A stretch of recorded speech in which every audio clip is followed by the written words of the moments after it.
এতিয়াও আমাৰ বিটিআৰ চৰকাৰ এতিয়াও অহা নাই। আমি বহুত দুখ, আমি এতিয়া 3 মাহ হলো আমাৰ এই ৰাইজসকল খাওয়া নাই, দাওয়া নাই, খুব দুখ হৈ আছে। এই কাৰণে আমি এই মাটি নিদিম। ফাগলিজৰা পাৰ্ট 1 পাৰ্ট 2 এই অঞ্চলৰ আমাৰ জমিটো আদানী কোম্পানীয়ে মানে এইটো থাৰ্মেল প্ৰজেক্ট বনাবৰ বিচাৰিছে। এই কাৰণে আমাৰ এই খালপানী ফাগলিজৰা পাৰ্ট 2 পাৰ্ট 1 এই দুকিচুকি আৰু মাওমাৰী এইবিলাক গাঁও মানে ৰাইজে আজি এই ধৰ্ণা কাৰ্যসূচী লৈছে। আমি মাটি নিদিম। যেহেতু ইমান দিনে আপোনালোকে আন্দোলন কৰি আহিছে, পাগলীজৰাত বিভিন্ন মিটিং হৈছে, বিভিন্ন দল সংগঠনে আপোনাৰ তাতে প্ৰতিবাদ সাব্যস্ত কৰিছে, কিন্তু আজিলৈকে এই ক্ষেত্ৰত কোনো বিটিআৰ চৰকাৰ হওক বা অসম চৰকাৰ হওক কোনো ধৰণৰ কোনো গুৰুত্ব আৰোপ কৰা নাই। কি কৰা নাই? অহা নাই। এইটোৱে দুখ লোক অহা নাই। এতিয়াও আমাৰ বিটিআৰ চৰকাৰ এতিয়াও অহা নাই। আমি বহুত দুখ, আমি এতিয়া 3 মাহ হলো আমাৰ এই ৰাইজসকল খাওয়া নাই, দাওয়া নাই, খুব দুখ হৈ আছে।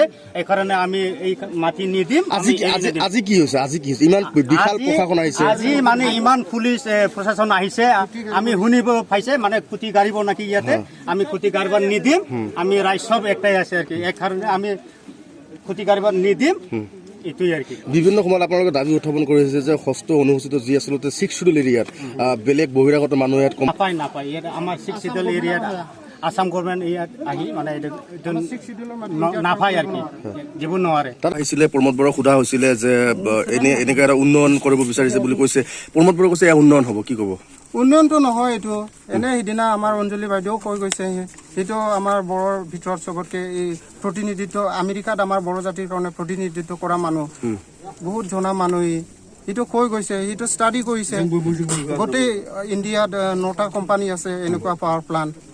তাত হেনো আমাৰ এইটো লৈ কিনি 10টা। আৰু কিন্তু ক'বলগীয়া কথা এইটোৱে, 9টা প্লানত মাত্ৰ কি কয় 3,315টা চাকৰি পাইছে হেনো।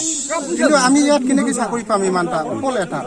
এইটোতো প্ৰমোদ বড়ো ছাৰে কৈছে ইমানটা 18,000 এনেকৈ চাকৰি পাব। এইটোতো মিছা কৈছে প্ৰমোদ বড়ো ছাৰে। মানে এইবোৰ ভেকু ভাওনা নেকি? আমিতো ভবা মতে এইটো ভেকু ভাওনা। এতিয়া কি বিচাৰে আপোনালোকে? আমিতো মাটি নিদিওঁ।